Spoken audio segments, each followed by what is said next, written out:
Okay, till now we have used the data. So how to use the data in an efficient way or better way? So we need to follow some mechanisms. That's what we are talking about now. Okay, so therefore, so the next example is going to be program number how much? What is the program number? 36. So this program number talks about how to use the data or how to control the data, application data. So program number 36. So the heading is going to be example for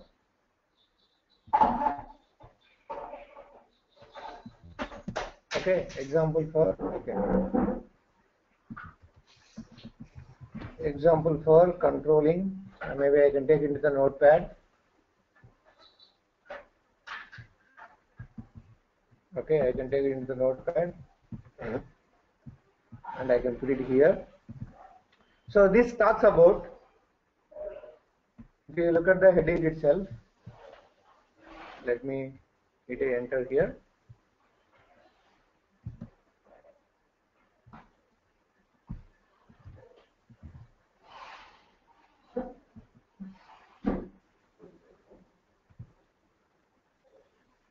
Okay, so if you look at here, so if you look at the example for controlling application data, control or controlling application data between different views. We already seen this example, but we need to use some better mechanisms now onwards. I am repeating this again. We already control the data. That means from one view to another view, all these things are how we created the model in the index.html, and we are trying to use the data in some other way, all these things. We have done that, but going forward, we need to use the better mechanisms or efficient mechanisms. That's what the meaning is. So if you want to control the data between the views, you have two ways. The first one is, so do you remember whenever we run the application or whenever we run the UI5 program, there will be one global object created. What is that? There will be one global object created. What is that? Okay, whenever we run the application, the one global object will be created. Whenever we run the UI5 program or project,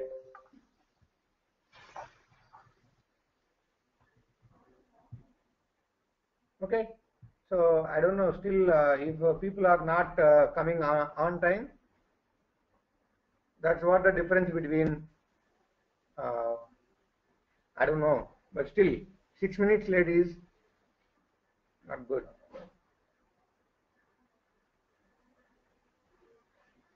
Okay, so even though you attend the late, even though you miss the class, and if you are not able to understand, finally what you are going to say? Okay, I'm not teaching well, right? You're not teaching, not. What is that? What is that, Srikant? Chennai is not teaching. Yeah, Chennai is. I know. I have seen these all things very well. Even though you miss the class, even though you come late, okay, finally if you are not able to understand, Supreet is the best example. Supreet was saying he missed 4 or 5 class. He is saying, oh, I do not understand this button creation. How come you understand? You suddenly joined. So you missed 4 or 5 classes. So just blame yourself if you are missing the classes. And that's what I'm trying to say. I don't know in what way people. So I'm just trying to inspire you guys. We should not be late, but still you guys are joining the late. Okay, so you are not kids. Okay, fine. So let's come back to here. So whenever we run the UI5 application, there is one object created. So what is that? Global object, I already told. So that global object called SAP.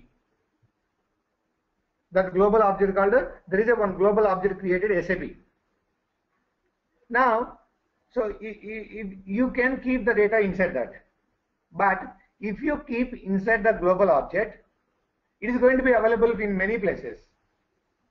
So let's say if some other guy is contacting your application communication is there. If application communication is there, and if that guy is communicating your application, like IV communication, application communication. If that guy is communicating your application, then he can very well access the data, whatever available.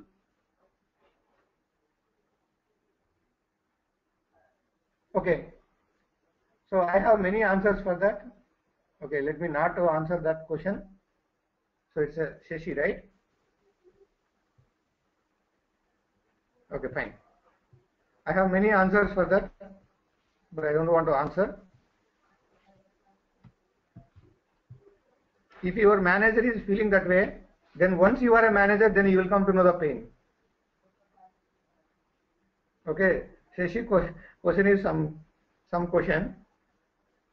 Okay, once you are a manager, then you will feel the pain. Okay, okay. If resource is not doing on time, if resource is not caring, okay, let's discuss about that for 2 minutes. Okay, it's not like the last word. Okay.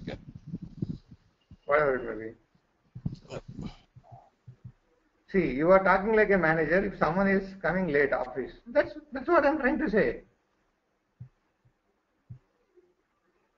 I know how much pain is that. Once you become a manager, if resource is coming late for your meeting, then you will know your that pain. Let's say you are a manager and you are saying meeting is at 8 o'clock and resource is coming at 8:10, then you will know the pain. Let's say you are saying deadline is tomorrow, and if that guy is not completing, then you will know the pain. That time you will understand, definitely understand what is the value of the timing. That's what. So to avoid all these things, there are certain things. Okay, I don't want to go that way. As you are saying, okay, we are not critics. Fine, let me come back.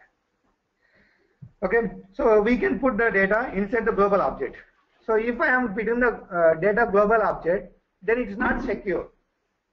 The reason is, if let's say my application right now is what Channa controlling application, something like that.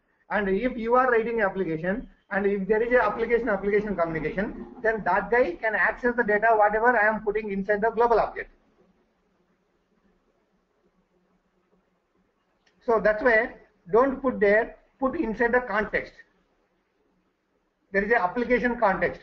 Even if you look at here in the web.xml, this is what one of the question I was asking yesterday. So that guy was saying, I am working in the UI5 for 3.5 years, and I just asked a question. You really do not believe. Okay, I rejected that profile. Immediately HR called me and she was asking, why are you rejecting the profiles? What questions you ask? What are you expecting from them? I just said, if you have 3 minutes of time, I'll show you what I'm asking. And she said, yes, go ahead and show, because you are rejecting the profiles. I just said, whenever we create the application, so there is a web.xml generated.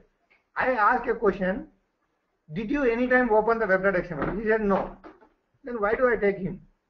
I did not ask the questions inside the web.xml. I did not ask the questions inside the web.xml. I just asked, did you ever open the web.xml? If a resource working in the UI5 project and not open the web.xml for 2-3 years, okay, fine. So that's all the pain. So at least open that. So even in the web.xml also we have something called context parameters, right? URL parameters and context parameters. So right now here it is not there. So every servlet will have two things. Every servlet will have two things. That Java guys can understand very well. The first one is servlet config and servlet context. Every servlet will have two things, servlet config and servlet context. So what kind of information you can keep in the servlet config? What kind of information you can keep inside the servlet context? Keshav, can you answer? Keshav or Sai? Keshav or Sai?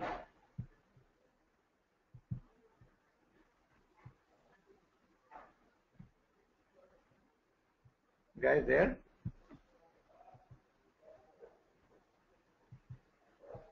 Hello. Okay. Fine. So now Keshav might be searching difference between servlet config and servlet context. He will pick something, he will post me. Okay. So that's the advantage with that. Okay, fine. Now coming back here. So what I'm trying to say here you have many options, but are two options: putting data inside the global object and putting something else. If you see the requirement here, so we are writing a HTML page. This is one kind of view, and we have another view. We have another view, and the data available or the data created in this view, I would like to access in this view. That means what? Let me put it in this way. So you have something called index.html, and you have something called first-view.xml. So this is called index.html. This is called index.html. This is called xxx.view.xml. Whatever it may be, XML or it is a JS. Finally, it is a view. So this is going to provide some kind of view, and this is going to provide some kind of view. And I have some data here. Try to understand the requirement, please. I have the data. Data is equal to, let's say, y. Data can be anything. Don't worry about what kind of data is that. Now, I would like to access that one here. This y, I would like to access here. Not only here, in some places or in some other I view, I would like to access here. Okay, so if at all you are taking a local variable, so you can very well take the local variable, right? You can very well take the local variable, some kind of variable, int x and all. Int x is equal to 10 something, or int x is equal to some name. You can take. If at all you are taking a local variables are bounded to the function. Even local variables are not within the file. Local variables are not accessible within the file. Local variables are bounded to within the function or within the module inside the file itself. So you cannot access outside the view. There is a problem. That's why don't keep it. Then you can also keep in the global object called the SAP. SAP is the global object, you can keep there. If you keep here, the problem is, if this is a global object. In the JavaScript also we have a global object. And if you see in the entire JavaScript, we hardly use the global object, because that is not a secure mechanism. That is not the secure mechanism. Then where do I store my data? But my data should be accessible between the views, within the application. Within the application, you may have different views. Within the views, I would like to access the data. Then you can keep inside the context, application context. So there is something called application context.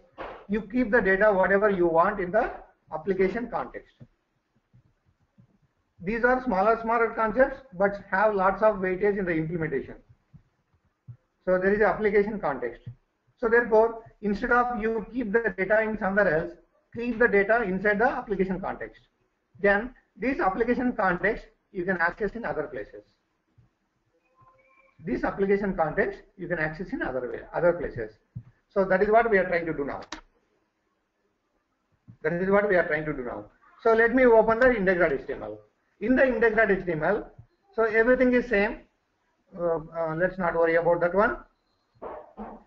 Okay, now coming back, what I am trying to do here, if you want to keep the data inside the application context, then you need to create an object of, the object and assign the object to the application context. sap.ui.getCore.app context.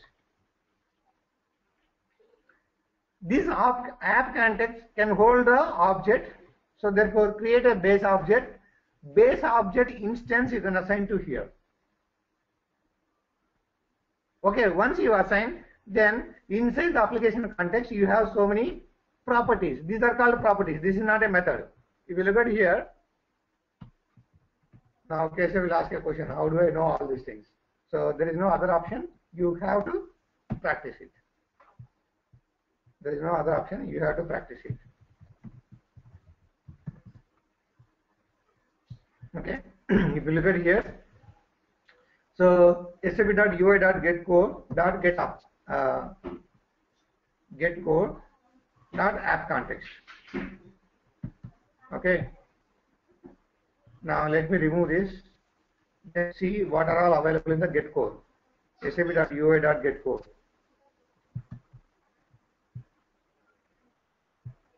Okay, I think I will be getting maximum information here itself. So application data between different views. Look at here. Application data between different views. So he is going to talk about that one. That's what we are trying to do now.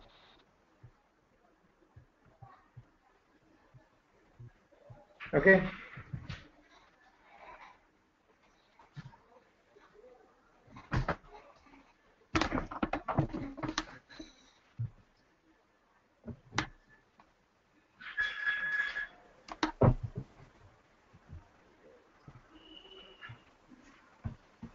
Let me see if the other one is loaded. Yeah, if you look at here, so this is what event design is talking about.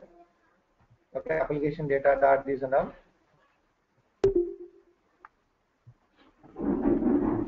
Okay, so getCore, sap.getCore, and you can look at some other things also there. So attach unit, you can do that one, and so on and so on. So getCore.code. Is saying refer this documentation. Generally, you can go to the standard documentation. There itself you will find. You don't need to refer all these things. The best one is standard documentation. So now it is routed to the standard documentation.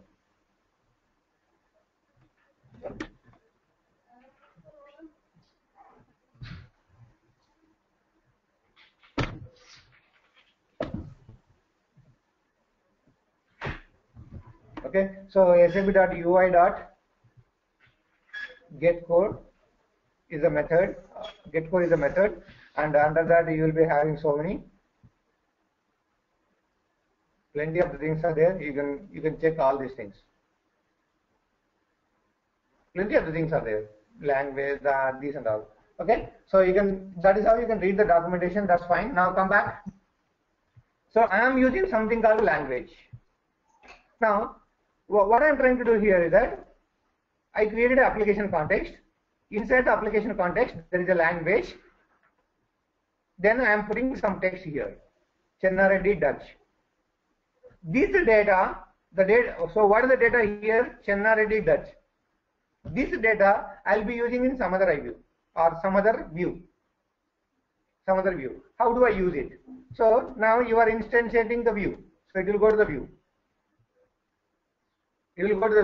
Now inside the view, I would like to access this data.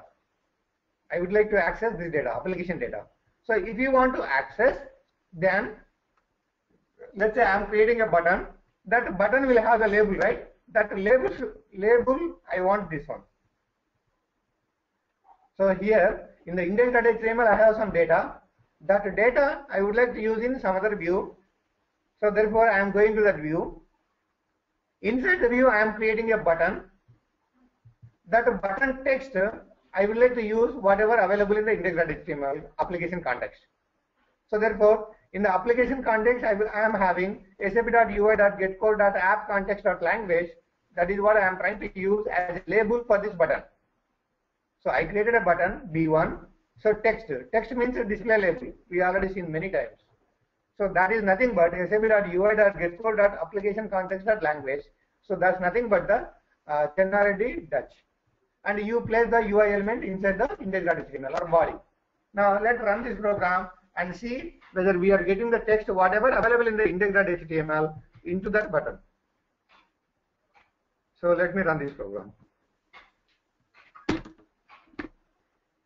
Okay, so look at here itself, there is a button. So this text is coming from index.html data. Chennareddy Dutch. Chennareddy Dutch is available in the index.html. That's how you can exchange the data between the applications. That's how you can use application context. That's how you can use application context. If you look at here, so this is the theory for that. Even I have written the note also, so you can very well read that. So let me go here and paste that and just go through the theory. Okay, so look at here. If you want to use the data between several iViews or controllers, it's not only view. Even that whatever we are putting in the application context, you can also access in the controllers. You can also access in the controllers. So therefore, if you want to access the data between views and controllers, don't use JavaScript global variable directly. So instead of that, you can use controls, then use UI5 core persistent data. That's nothing but application context. That's nothing but the application context. Context can be accessed within whole UI5 application. What is the advantage with this? The advantage is context data is not visible outside the world, but global object is visible. So that's why don't use that. That's why use this. Okay. So therefore, that's about this application context. So it is very simple, straightforward. If you have some amount of data which needs to be exchanged between the views and the controllers, instead of you put in the global object, you put in the application context. So how you can put the way whatever you want. Then you can start using that wherever you want inside the views or between the controllers.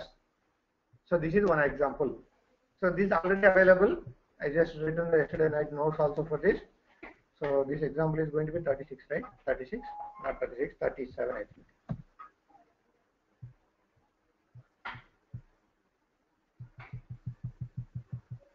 So this is going to be 37. Which is the 36 then? What is the 36? Yeah, UI5 control. After UI5 control, okay. So 36 is also there. Fine. Okay, so controlling the data. That's what about this one. I just pasted the notes, whatever I have written here. So this is what the meaning of project. So this is how we created the project, and this is what I already explained how to use these files. If you want to run it, so you can run very well by doing all these things. That's it. So the next thing is that, okay, so the next thing is that program number 38. Okay, program number 38. So I didn't someone pop some question. Let's see what is that question.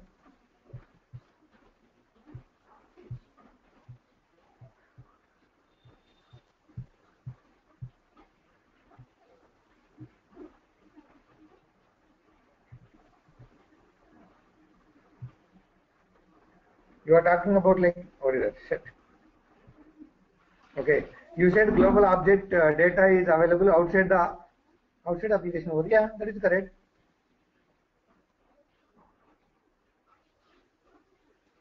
Outside of application, yeah, that's correct only, right? That's why we are not keeping there. That's what the reason we are keeping inside the application context. That's why we are keeping inside the application context. But what does mean? That's what I said, right? That's what I said, right? So any programming language, there is an application communication, yes or no? Even you take Java, even you take SAP, one application can communicate to other application. Application communication is possible. If application communication is possible, you have written one application means like what? You have written a project, I have written a project. Okay, so here I am having one application, you are having an application. When application is communicated, then the data, your data, whatever available in the global object can be accessed. That's what the meaning. Or if some people uses some API and they are trying to access your application, because nowadays you know how web is working, right?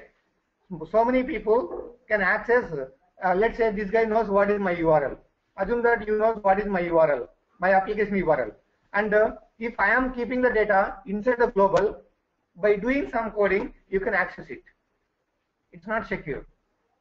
Let's visualize this way. Assume that you know my application URL. So my application URL is what? http:///ABC. So once you hit that, you will be getting some response. So even though it fails, you will be getting some response. Assume that on top of my application there is a login credentials, all these things. Even though you fail, you will be getting some response. And if at all that response is holding the data, then that guy can access with the APIs whatever he is having. The best example is the Google Map, whatever we are trying to do now. So the Google Map is available. Google Map is available somewhere else. We are trying to pass the input to that. That means what? They made Google Map as global. So as they made Google Map chart is a global, so you are able to pass the input to that. You are able to read the data from that. So therefore, outside the world, they made it as available. So that's why you are able to access it. We'll see that example, what is the meaning of outside world. But on a high level, you can visualize two examples. First example, if some application communication is there, that guy can access the data, whatever available from your application. The second scenario is, assume that application communication is not there, and you just put some data in the global, and you are running the application in the server, and I know what is your application URL. So using that, I can hack or I can track your data if it is available in the global object, because it's not specific to any, there is no expiration of that data. So that's what the meaning. Okay. So the next thing is that control instantiating. Let's see what is this. Controls. This we already seen, but maybe theoretically or example wise we are checking again. Okay. So this we already seen, but just theoretically or is one example we are trying to understand now. So we have many controls, right? How are you going to instantiating them? We have many controls. We already seen till now. How are you instantiating them? We have many controls like button, label, that, these and all. So how are you instantiating them? Venu?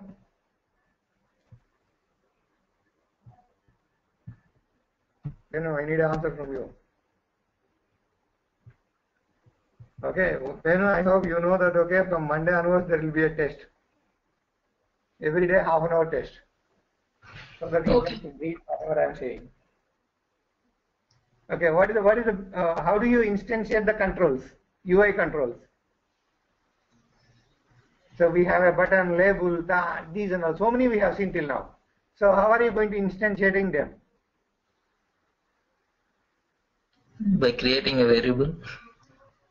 You can create a variable for that? Yes, Object. exactly, by using new. That is the answer.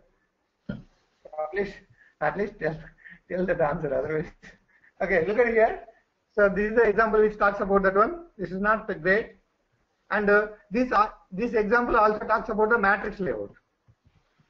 And Venu, do you know why we are not getting the answer for that page popover? Or message popover? Message popover. In the last class, we did not get the answer for that, right? Or we were having some challenges in running the application. Yes. Do you know what is the reason? What is the reason?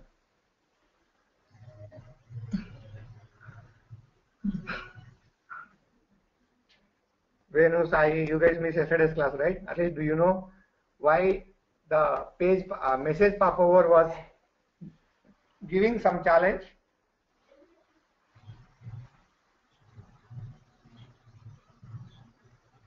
Sai, Venu?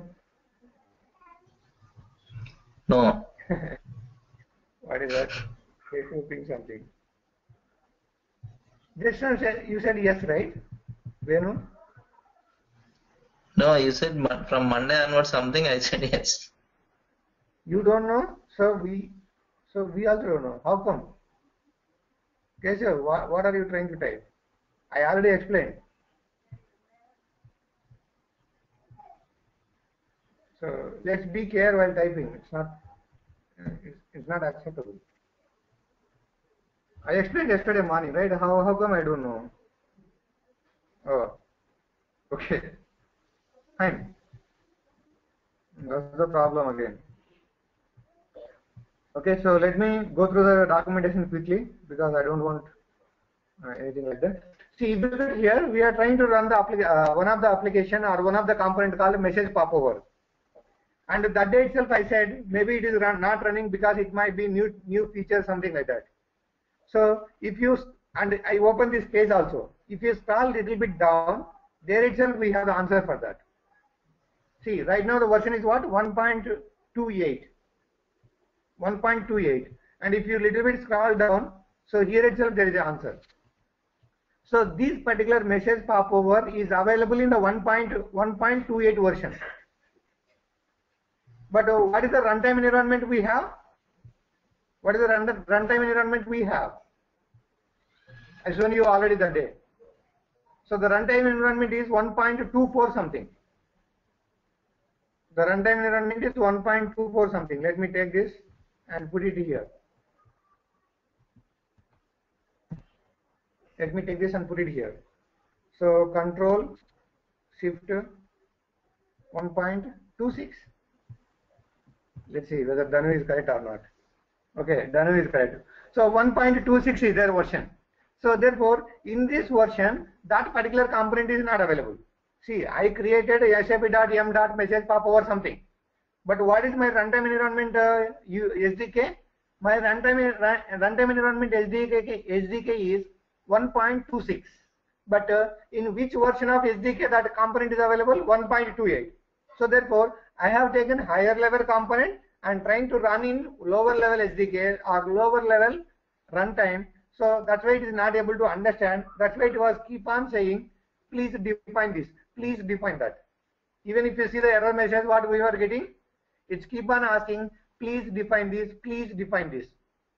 Because it is not able to understand what is that. So that's why if you want to run that application, please go and have the latest runtime. Okay, so that is what I explained yesterday. That's fine. Now let's come back. Okay, so instantiating the controls. This is also an example for matrix layout. How to use the matrix layout. Or example for matrix layout. So if you look at here, it's a simple straightforward. Let's go ahead and see. If you want to instantiating the controls, you need to use new. If you want to instance any control, if you want to instantiate any control, you are going to use new. Okay, so therefore now come back here. Let's come back to the JavaScript directly or body directly. So if you look at here, I would like to create a matrix layout. Actually, if you look at here, my output. So the my output is, if you see, this is a label, this is a text box, and this is a button. And I would like to display all this in one row. The requirement is something like this. I would like to display all this in one row. If you would like to display all this in one row, then you can use matrix layout.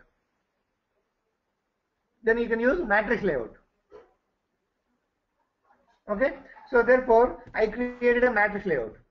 This is also example for matrix layout. Look at here. I created a matrix layout. SAP.ui.comments.layout.matrix layout. That's fine. Once you create a matrix layout, so what all you want to put in the matrix layout, you can put. In my requirement, I would like to put three things: label, text box, and button. So therefore, create three things. First thing is that label, you can create, and the next thing is that text field. Next thing is that button. We already seen so many times all these things. Now I just instantiated three controls, and all these three controls I need to place in a matrix layout. So therefore, matrix layout is having a method called create row. So you create a row and put all these things: a label, text box, and a button, and you will be getting this output. Okay. Now, so and finally you place the matrix layout whatever you have to the body. That's it. Now once you click on the button, whatever entered in the text box, you take it and display in the alert. So therefore, for the button, I am attaching a press event. For the button, I am attaching a press event. On click, go to the button click. So it will come to the button click. Then sap.ui.get core, get control. Which control I would like to get? What is the name? Input 1. And that is having the value. So get value. Get value is going to return whatever type we typed on that.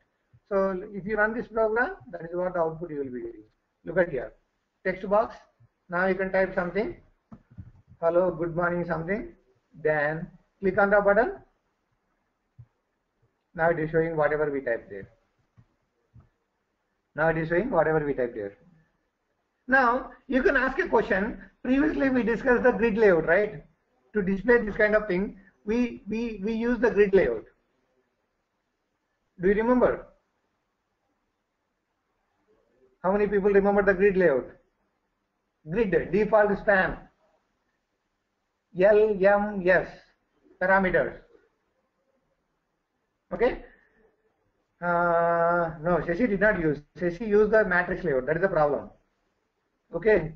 So, grid layout is the excellent one. Matrix layout is okay, but not that much of excellent.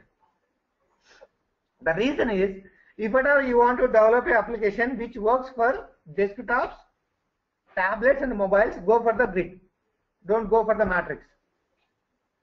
Because grid is already having a mechanism to hold your elements as per the devices. It can stretch. Okay, it can be adjustable, all these things, because already once you say grid, you are going to have 12 columns, and we already seen how to combine more than one column as one unit. It is having plenty. And if at all you are going for the matrix layout, not only 12, you can add 20. If you look at here, what I will do is that maybe I can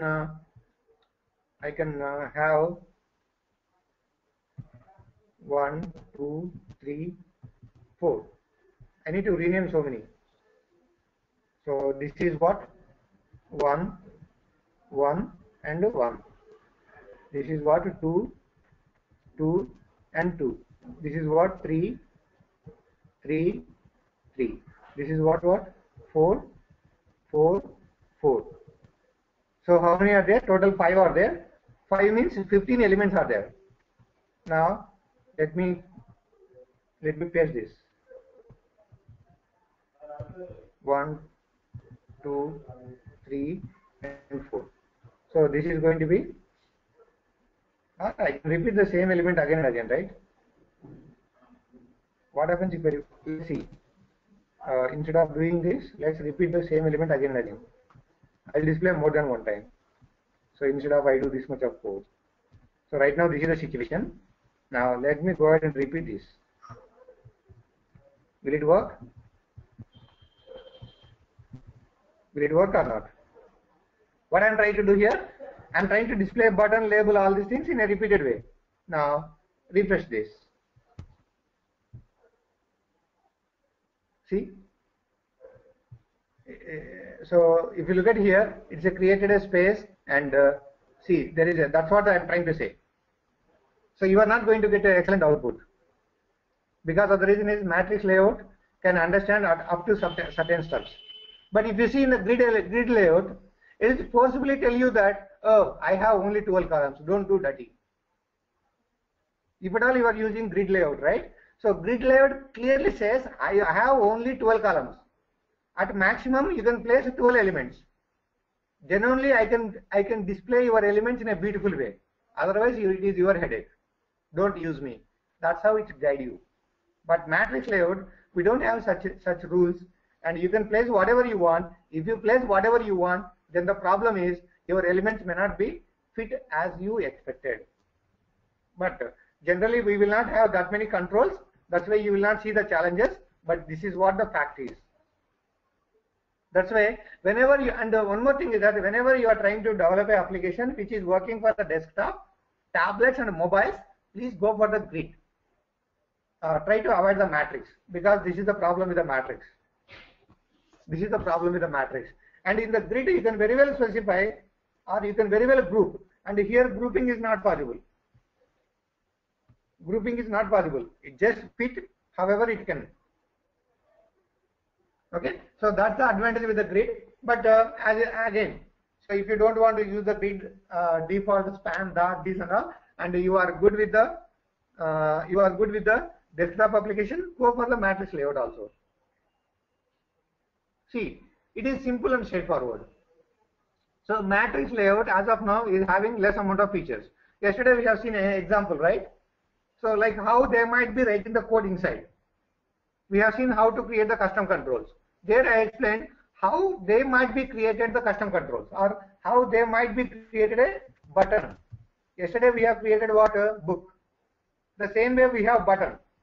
So if when they were creating a button, I just explained how they might be written the code. The same way we have something called matrix layout, right? Matrix layout, TRX, matrix layout, and we have one more thing called what? Grid. GRID, grid. Now I am saying grid is having some columns, that, this and all. You can combine all these things. It is going to provide better features, that feature, these features and all. As the number of features are increased, obviously number of lines of code is increased. That means what? It is a heavyweight component. So your requirement is simple, straightforward, then go for the matrix layout. If requirement is complex, then go for the grid. That's how you need to decide. That's how you need to decide. So if some people says, I am giving, let's say Java is having matrix layout, and the SAP UI5 is also having matrix layout. If Java guy is saying, my matrix layout is fantastic, it is going to give color, sorting, this, that and all, that means it is a heavyweight component. See, simply he cannot give all these features, right? He has to write the code behind that and bunch all the code and make it as a library. Then only you will get that features. Once more features are added to the component, obviously it is a heavyweight. So if you feel that, okay, I just want to place two labels in an order way and all, then go for the matrix layout, that is also fine. Then go for the matrix layout, that is also fine. So that's how you can create the, or you can instantiate the UI controls. You can instantiate the UI controls and use them whenever you want. Okay, so that's about this one. Now, so maybe you can, when you get time, you can think of this. Okay, so let's look at this one. Whenever you are instantiating the control, you will be doing this. You will be writing this kind of logic, where something new something, where something new something. So here, if you look at here, how many kinds of executions are happens behind this? Or let me put it this way. How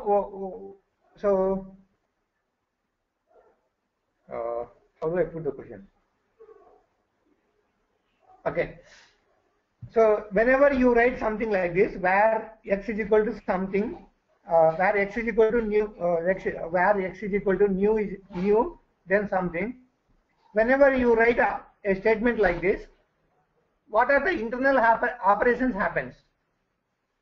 How many executions are happens? Or how this particular statement is executed? What are the different execution happens in this statement? What are the different executions happens in this statement? Anyone is having any idea on that? Because it's not the just UI5, is there for quite a amount of time.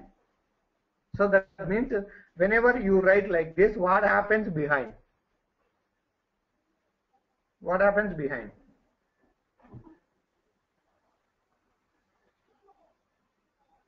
Or, so if you look at here, there are so many expressions here. Let me put it in this way. This is a statement. This is a statement. There are so many expressions. There are so many expressions. So what are the different expressions available here? So this is one expression. And this is another expression. or let me, this entire thing is one expression, and this is one expression, and assigning these results to a variable is another expression. So what all will be executed? What is the order of the execution? Which will be executed first? All these things you need to understand. So whenever you get time, go and Google it. If you are not able to get, no problem, we'll start some other course. Okay, fine. So let's come back. So that's about the instantiating the controls. Then let's talk about the templates. This is some, this again we have seen already. That's what I told you. Once I complete tomorrow's explanation, the things whatever we are going to do next are just like a how to write the better application, that application, this application and all. I am taking example view directly. So example 1 is a simpler one. Example 2 I am taking. Let me run this. What is this templating? All these things let's discuss. Okay. So this is program number 39. So program number 39. Let me go here. 38 just now we have seen 39. So I already written the notes. So what we are trying to say that. So this is what the meaning. Create some JSON. We already created this, but we were using some other way. Okay. Now let's see how to use that. So let's read the title now. What are we trying to do in this program? So we have some data, JSON data. So till now we created so many places the JSON data. Till now we created so many places JSON data. Once you create the JSON data and you are going to set to code so that it will be available inside the application. Once it is available in the application, we already seen how to read the data. We already seen how to read the JSON data. We displayed the JSON data, right? Now, what are the different ways to display the JSON data? What are the different possibilities of display the JSON data? That's what we are trying to talk about now. I'm repeating this question again. Previously also we were having the JSON data and we were reading the JSON data and we were displayed. Now also we are doing the same. But we are considering different scenarios. What happens if I want to display the JSON data in text field format? What happens if I want to display the JSON data in the label format? And so on, so. Different formats we are talking about now. Okay, so let me run this and you will get more idea. Look at this. First, before I run, look at this one. Look at this one. Yeah. So what is the JSON data here? I have this data. So this JSON data is consists of first name and last name for 4 members. Supreet, Siva, Venkat and 1. These are the JSON data available with me. Now let's see in how many ways we can display in different formats. So let me run this program first. Then you will get more idea. Okay. So let me save this, or let me take the URL and put it in the, let me close this. Okay. Let me put in this and run this. Yeah, look at here. Same data. Please try to understand. Please try to understand. If you look at here, this is what my JSON data. What is my JSON data? My JSON data consists of 4 names. 4 first names and 4 last names. That's it. Okay. I created a JSON. That JSON consists of 4 first names and 4 last names. That means basically it is containing 4 names. Then how do I display in different ways? Let's look at the first one. If you look at the first results, I am just displaying like labels in a ordered format, or this is a bullets format, unordered format, unordered list. Now you can also display like this, or you can also display where you will be getting the data and you can also type something. Look at here, something is changing. Do you see? This is the example for two-way binding. Guys, wake up. I'm running the application. I'm running the application. Look at here. So whatever available in the JSON, it's displayed here in a different ways. First way, it is like a label. Second way, so it's like a one kind of label, all the data. So this is the first way. Second way is what? So if you look at here, all 4 names are there, but it's like a plain one line of data or one line of display. Here it is what? So each name in a different line. Here all the data in a single line. The next one is take the same data but display in editable format. Take the JSON data, display in editable format. Now I go and edit something. Look at here. Once I come out from the text box, automatically this changed. This also changed. All the places it is changed. All the places it is changed. Look at here. The meaning is what? So this is what model. This is what model. So the model data is binded to the UI. That's why you will see in the UI. I'm repeating this again. This is what our model. Model data is binded with the UI. That's why you see whatever available in the model. Now I type something and I come out. Immediately once I come out, the model is updated. Model is updated. That's why you will see the results in other places in the UI. Model is bounded with the UI. UI is bounded with the model. That's why whatever you do the changes here, immediately it appears in other places also. Immediately it appears in the other places also. That's all about this. Now let's see what are the different mechanisms we are following to display all these things. So there are titles neatly. You can see this. Text template using text expression. So the first method is, okay, let me go to the code. Please pay attention. So this is the JSON data. I no need to explain anything on this. Once you have the JSON data, and so here we are going to use something called templates. Here we are going to use something called templates, which will help me to read my data in different ways. What is a template? We already talked about what is a template. What is a template? So a template is like a generalized structure where you can place the data at runtime. So therefore, we have a JSON model. We created a JSON model instance and we set the model, and I am attaching a template. So once I attach the template, this template, how do I attach the template or how do I register the template? SAP.UI.template. Once you say that, so your template will be attached to this data. That's it. Nothing great here. Now coming to the display part. First one, I would like to display the data. So this is what the data. First name, last name, first name, last name, first name, last name. I have 4 names. I have 4 names. Now coming to here. So the first mechanism, text template. Text template. The first way is text template. That means plain text. If you want a text template, look at here. So this is like a H2, nothing. It is going to display some kind of heading. After that, what we have? We created a div and some ID. You can give ID whatever you want. And the data type is text hyphen some template handlers.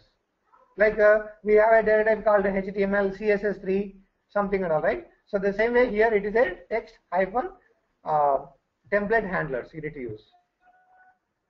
Now coming to here.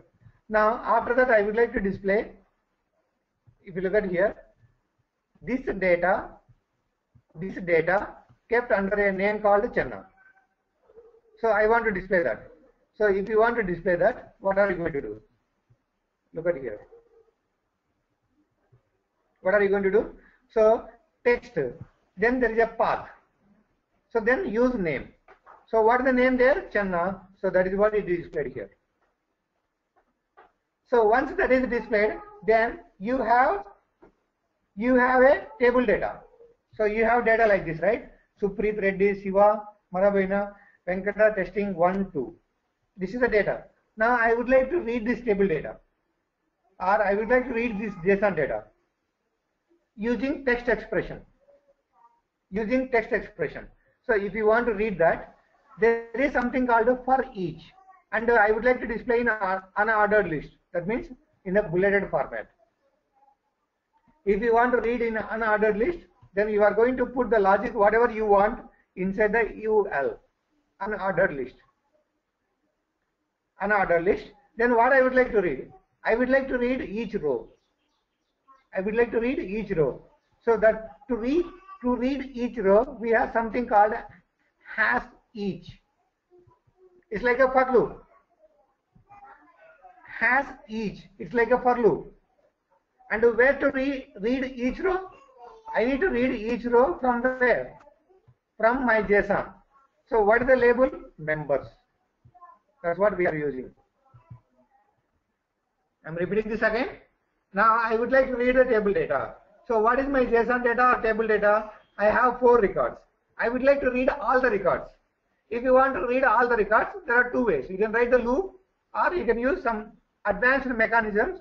That's nothing but as each. Has each. What it will do? It will try to read each row from the JSON or each row from the table. I'm repeating this again. Now you would like to read the table data, or you would like to read the JSON data. Supreet, you are not sleeping, right? Okay, so I would like to read the JSON data. I would like to read the table data. If you want to read, you can use loops, or you can use advanced mechanism. That's nothing but has each. Then where to read? I need to read from the members. So what it will do? It will read record by record or row by row. So it will take the first row. In the first row, what all I have? First name, last name. In the second row, what I have? First name, last name, like that. So therefore, it takes the first row. In the first row, now I would like to display first name and last name in bulleted format. LI, list item. We already seen in the HTML. So what I would like to display? Text, first name and last name. So if you look at here, text, first name and last name. These are the key parameters, key value pairs. So text where I want to take first name, text where I want to take last name. That's it. So therefore, it will take the first row. From the first row, what is the first name, what is the last name is displayed. Again, it will read the second row. First name, last name will be displayed. Third row, first name, last name. Fourth row, first name, last name. Do I have any rows? No, I don't have. If I don't have, then this will be stopped. So that's how you can get these results. So what are we trying to do here? We are trying to read JSON data using text expression. So if you look at here, I am using text here. Text. And why I am saying expression? This entire thing is called expression. Because it is giving some results. What is the difference between expression and condition? What is the difference between expression and condition? What is the difference between expression and condition? Anyone? What is the difference between expression and condition? I am keep on saying expression. Expression is path. Expression is path. Oh, I am asking in general, sir. Forget about what is happening in UI5. Once you understand in general, UI5 is kickoff phase for you. .NET is kickoff phase for you. The expression, there will be like variables or parameters which will be evaluated at runtime. Okay. So you are saying variables, parameters. So can I say this is an expression? Is this the expression? Yes. Now, can't I say this is expression? You can say. Then what is the expression?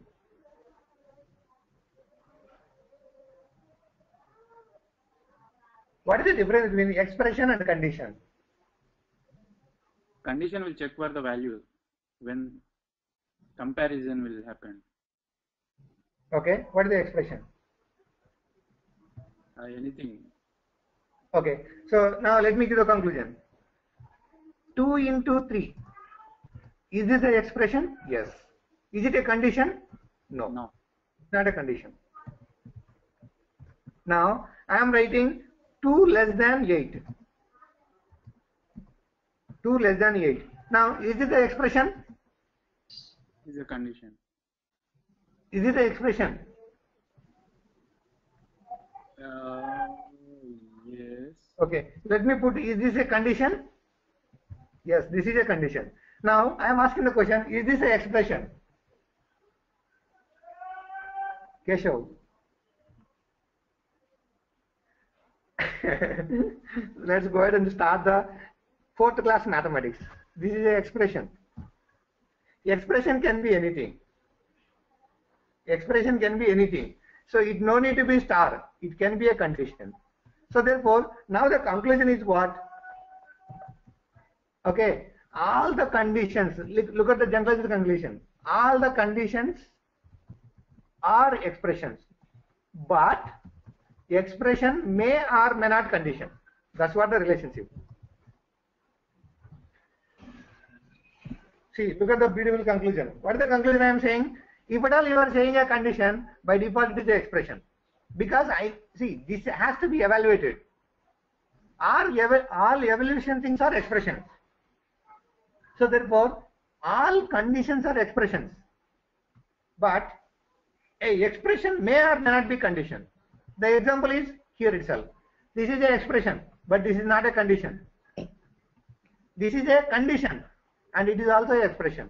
So therefore, if someone is saying I have a condition, that means by default it is an expression. All conditions are expressions. Expression may or may not be condition. So here, this is a expression, it is not a condition. This is a expression, but this is a condition. Okay, now come out here. Okay, so that is about the expression. That is about the expression. So if you look at here, text, and there is some meaning fetching. So that's why we are calling these are all expressions, text expression. So therefore, we are displaying with the help of text. That is the first mechanism. Let's look at the second mechanism.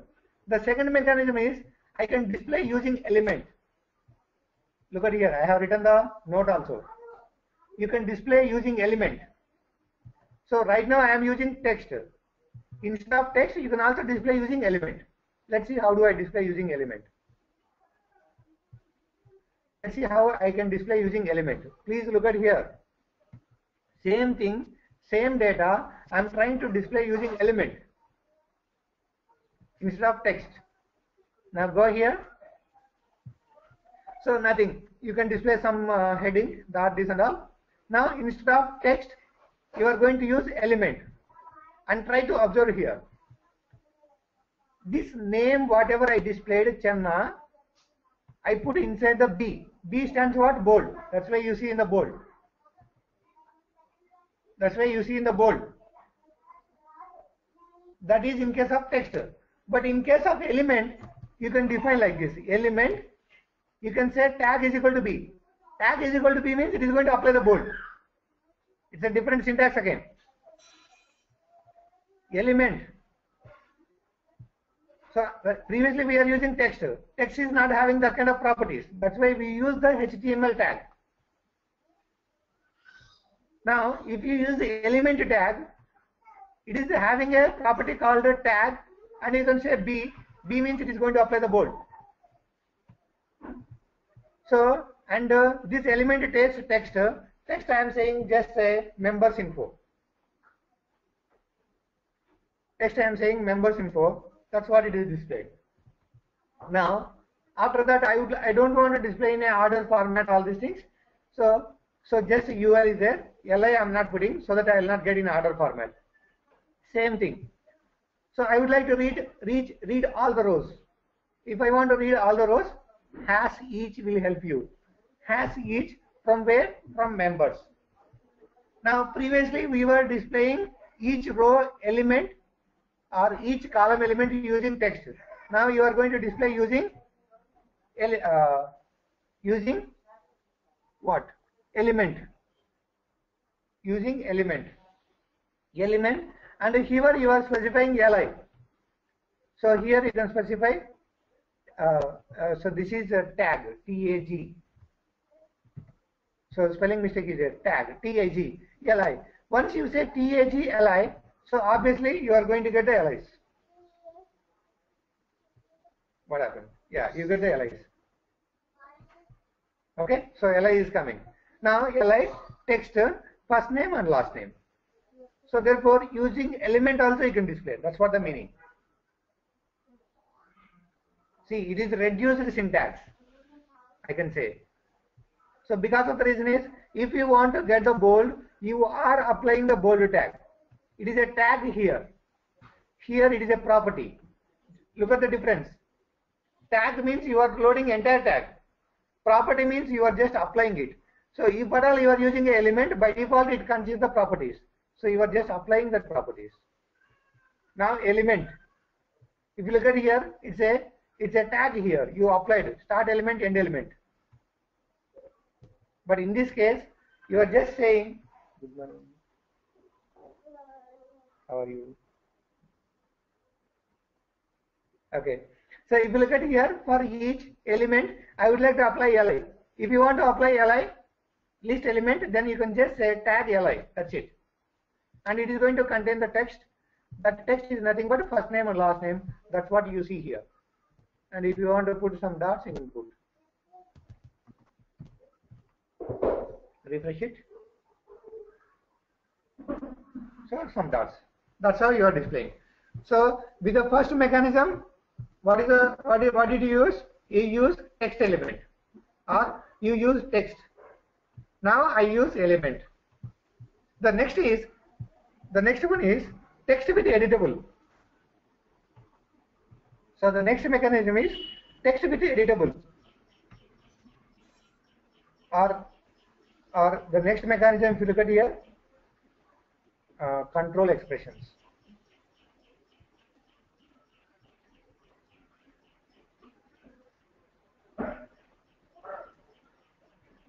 Yeah, look at here, control expressions. Sorry, next is this one, right? Oh, sorry, there is a scroll here.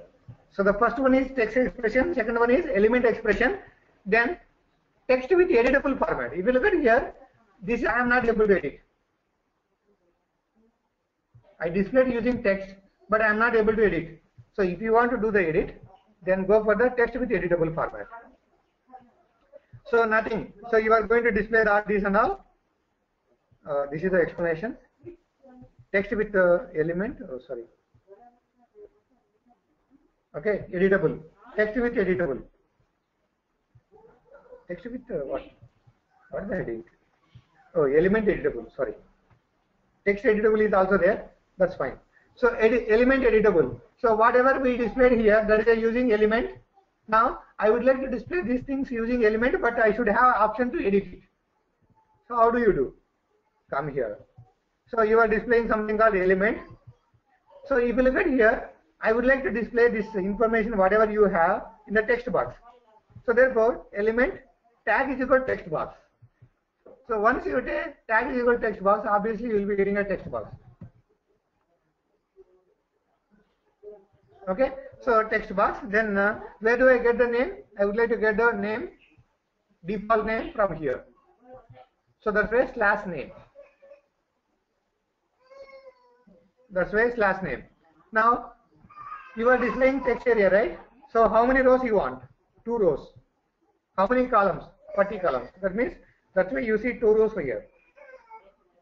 2 rows here and 40 columns you can, and that means 40 characters you can type. And so on and so on. So that's how you can have editable thing. Now I would like to display table data is also in the editable format.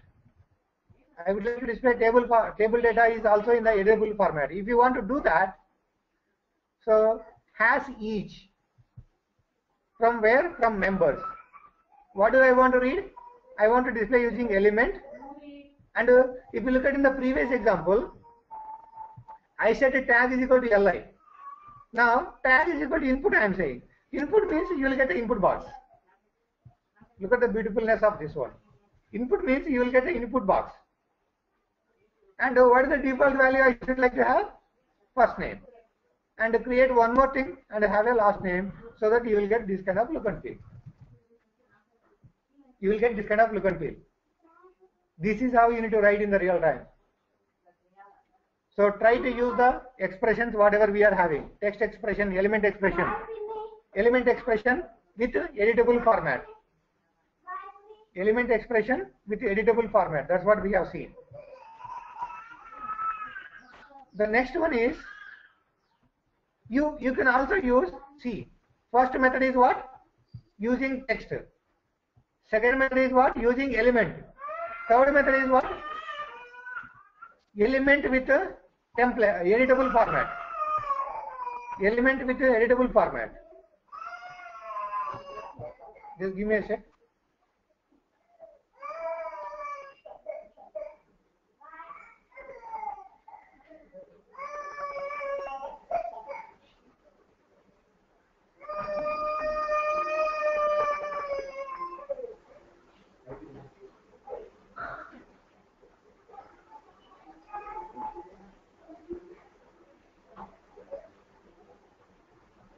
Okay, so the first one is text, the second one is the element editable.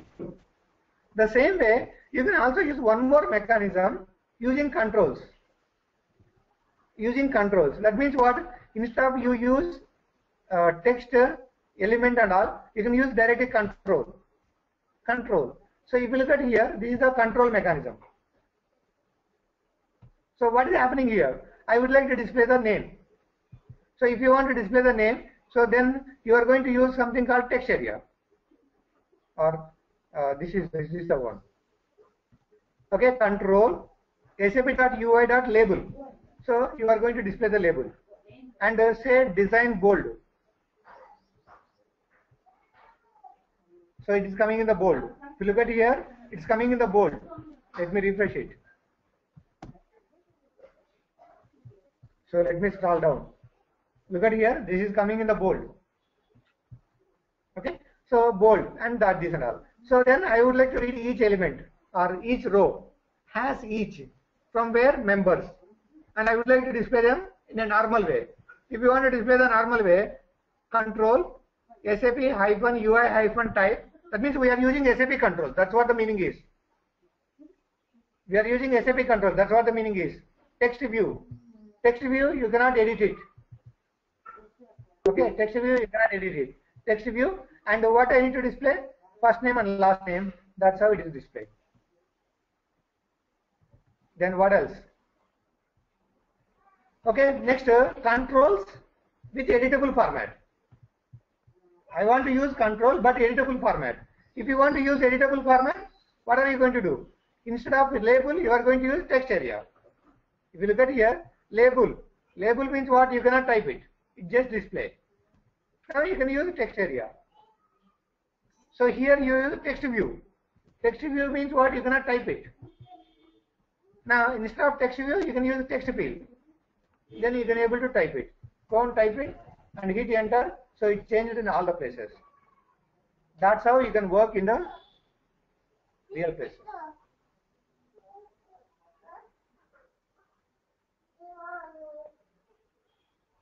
Okay, that's how you can use it.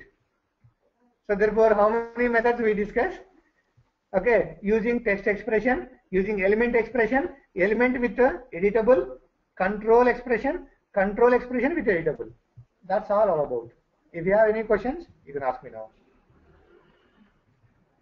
If you have any questions, you can ask me now. These are the 5 methods of displaying the data. These are the 5 methods of displaying the data. But you don't use, you can use anyone, depends upon your situation. So method 1, I can say method 1 is equal to this one. This is method 2. That's what the reason I told. So writing the public exam is very easy than writing the unit test. Now we are writing the unit test. So you have to understand all the concepts. There is no other option.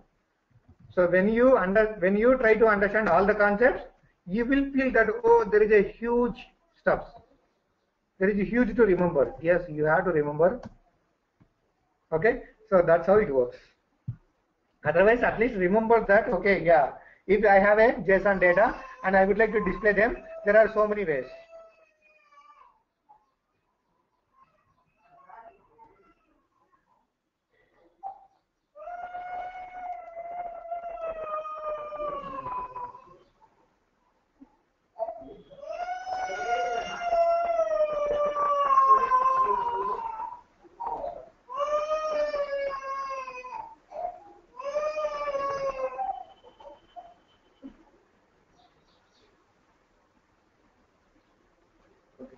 Say good morning, bro. Okay, say hi. Say hi, hello. How are you? Hello, Halanu. How are you? They are saying good. Good. Take care, Anju. Bye. See you, Tata. Jeepu. Tata. Okay, bye. Okay, go to Amma now. Go to bed, okay? Okay, go to Amma. Go.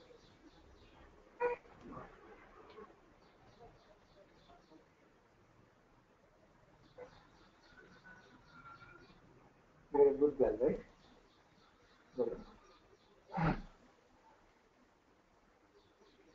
Okay, so these are the 5 methods. That's fine. Now let's go ahead and see the next example. Okay, let me close this, and let me run the first example is not having many methods. So let me run this. First example is not having many methods. Let me run this. So it's the same again, just having 2 methods. So just display and display. Using text, using element, that's it. Using text and using element, you can very well go through that. So let's go ahead and see the next example. So we have seen what? This one, we have seen this one. Let's go ahead and complete this geographical methods. That means how to access the Google map. So how to access the Google map? Look at here. So before, so this example is 30th, right? Or what is the number? 41. 40. Yeah, 40. Program number 40. This is nothing but accessing the Google Maps. Program number 40. Okay, integrating the Google Maps or Google Charts. Integrating Google Charts.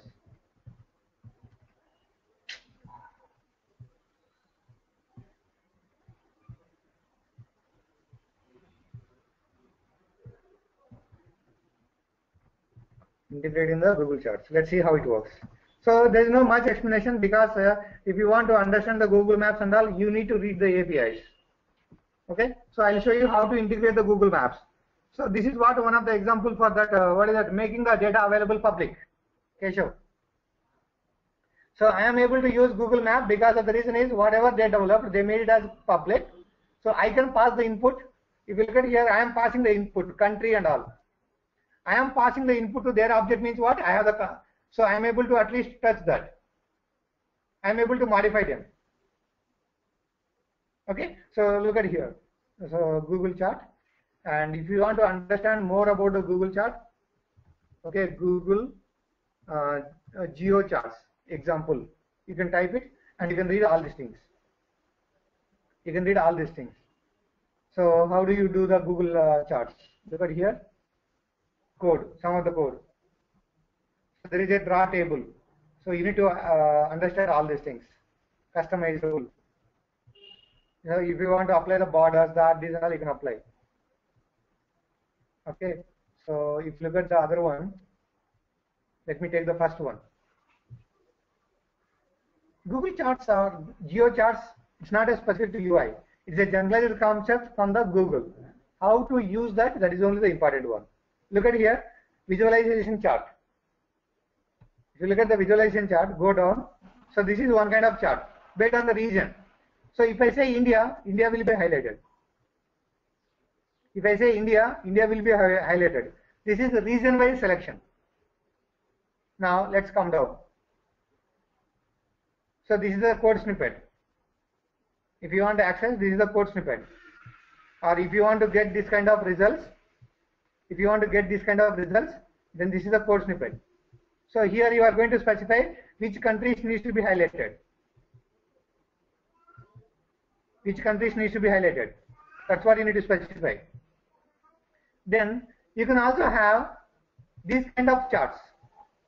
That means it just go on to point the area. That means markers.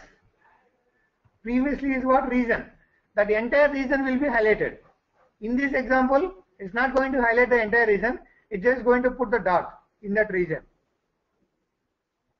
It's not going to highlight the entire region. It's just going to put dot. So for this is the example code. Blah blah blah and all.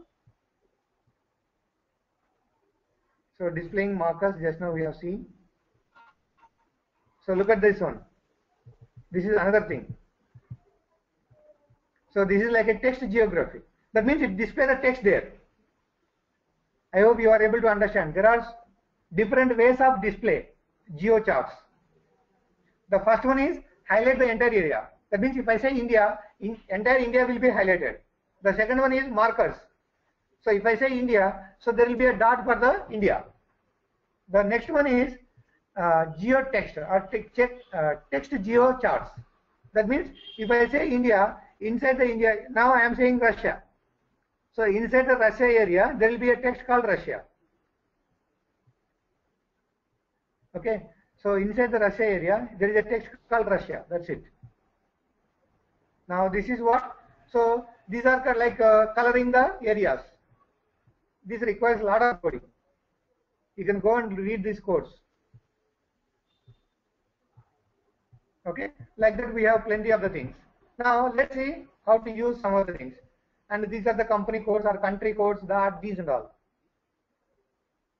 So it's altogether a course, but let's try to see how to integrate the Google Maps or Geo Maps. Or sorry, not Geo Maps, it is Geo Charts. Geographical charts. Okay. So therefore, there are three ways. First one is region, second one is marks, and third one is text. I explain what is this meaning. Region means the entire region will be highlighted. Mark means what? It just put the dot. Text means what? It is going to display the text.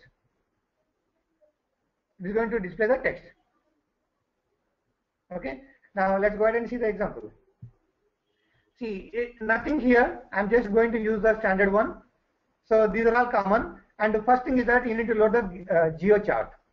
If you want to load the geo chart, then this is what the URL they have given for us. http://google.com JS API. This is what you need to use. Then you need to pass the parameters. Parameter is what? Auto load. That means I want to load automatically.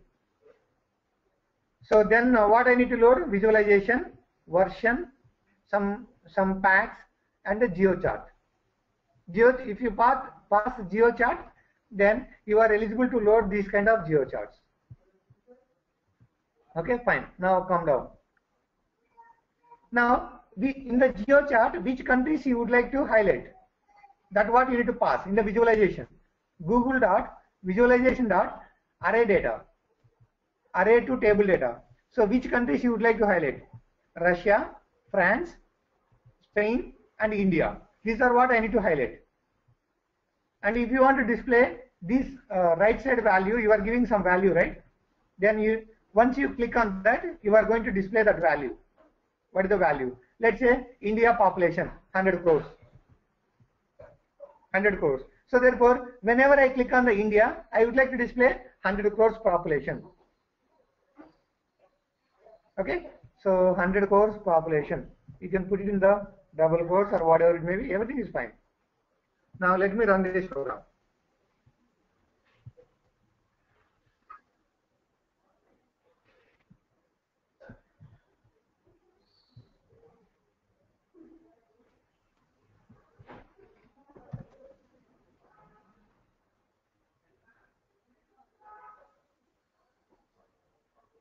Look at here.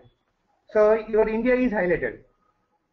Now see, when I hover on this, it is saying India and the project is 1000 crores. That's just like a label. Once I click on this, see, you selected row 3. So what is the meaning of row 3? In the data, this is row 1, row 0, row 1, row 2, and row 3. See, we are having the data, right? Data will be stored in the table format. If you look at here, this is a table. We are keeping the data in the table. It's not a JSON model, please. It's a table. This is the 0th row. This is the first row. This is the second row. This is the third row. So I'm just displaying using the logic. Let's say on click. On click, what I'm doing? I'm just reading. India is there, right? I'm just getting the length from here, and I'm checking where it is matching. If it is matching the first row, then I'm saying first row. If I'm matching third row, then I'm saying third row. It's just like alert message, nothing more than that. So let's say this one. So you are in the 0th row. This is another area. This is Russia. If you look at here, Russia. Okay. So this is India. And what else? France. What are the countries we highlighted? Russia, France, Spain, India. So this is what India. It is highlighted already. This is what it is, Russia. Oh, Russia is too big than the India. Okay, this is what it is, Spain. Okay, this is what it is. Russia is again here. It's split across the globe or what? Okay, so that is how you can highlight the geomaps. That is how you can highlight the geomaps. Now, if you have any questions, you can ask me. Nothing, no more logic here. So what you need to do is that you need to use this one, and you need to put the, you need to pass the parameters whatever they are expecting, because we are using their service. If you are using their service, you have to pass whatever they are expecting. Otherwise, you cannot use it. So therefore, draw the map. It is a function available from them. Now I am passing Russia, India, all these things to be highlighted, and once I click on this, I am just showing which row is that.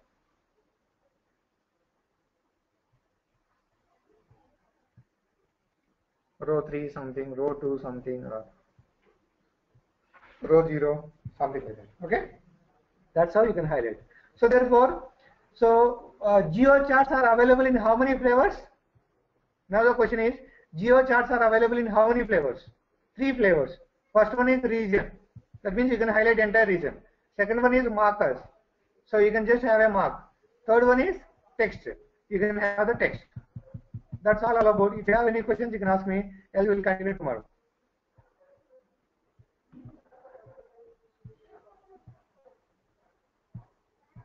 Guys there? Or am I disconnected? You guys are there, or am I disconnected? We use this geo chart. Sorry? In real time, we use these geocharts for displaying the data in unique format. Yeah, you can use, right? Sometimes what happens? Sometimes what happens? What I mean to say is like the Google's. Your voice is very low. The Google geochart we use, or any other standard maps we use. That's what. See, one way I explain geochart. Okay. So generally geocharts, so if you want to highlight the country, where the country is available and all, and you want to show to the kids that okay, in the globe, so this is Russia, that, this and all, then you will be using. But Google Maps you need to develop. So try to the Google Maps also. They will be giving the service. So instead of charts, geocharts, you can try for the Google Maps. So Geo Maps. We need to check what is the service name. Yeah, Geo Maps. Okay. So instead of Google Charts, now I am going for the Geo Map. Now try to understand from here. So maps.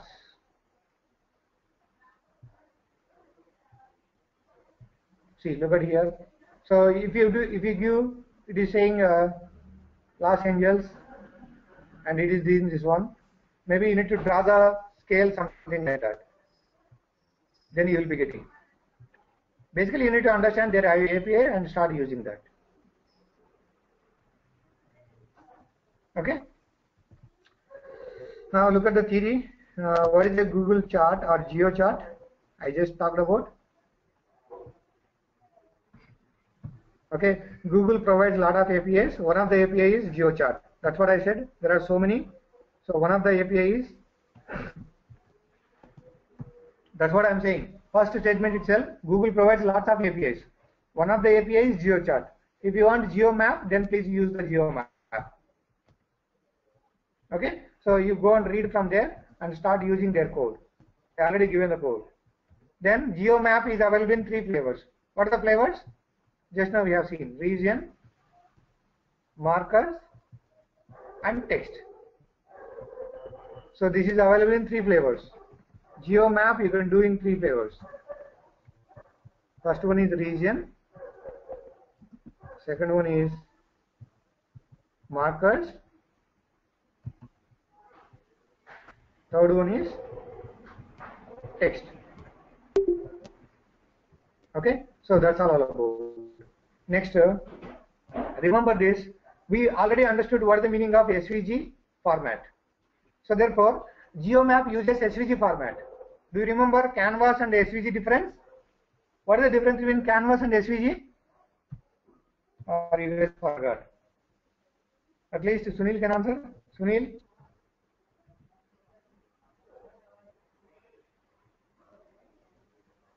Sunil. In the HTML5, we studied what is the SVG, what is the draggable, what is the SVG, what is the canvas and all. I spent good amount of time there. Now the conclusion is your GeoCharts uses SVG or VXML or VML. Vector. So let's see what is VML.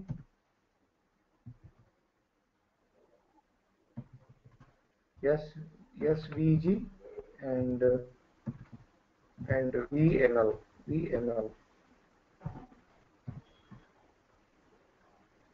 So what are the similarities between the VML? Vector, that's what, vector markup language. That's nothing but canvas. So your canvas uses vector. We already read about that one. And your SVG writing the programming using canvas, writing the or creating the 2D using canvas, creating the 2D using SVG. We already studied in the HTML. So now the conclusion is your Geo uses SVG.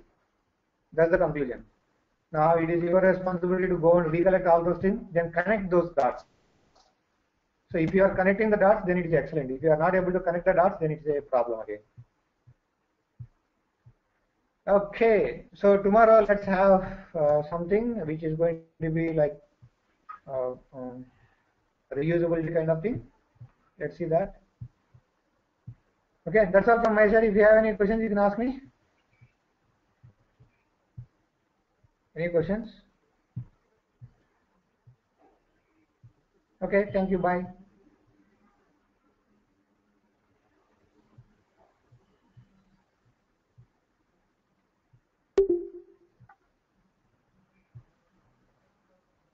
Puri.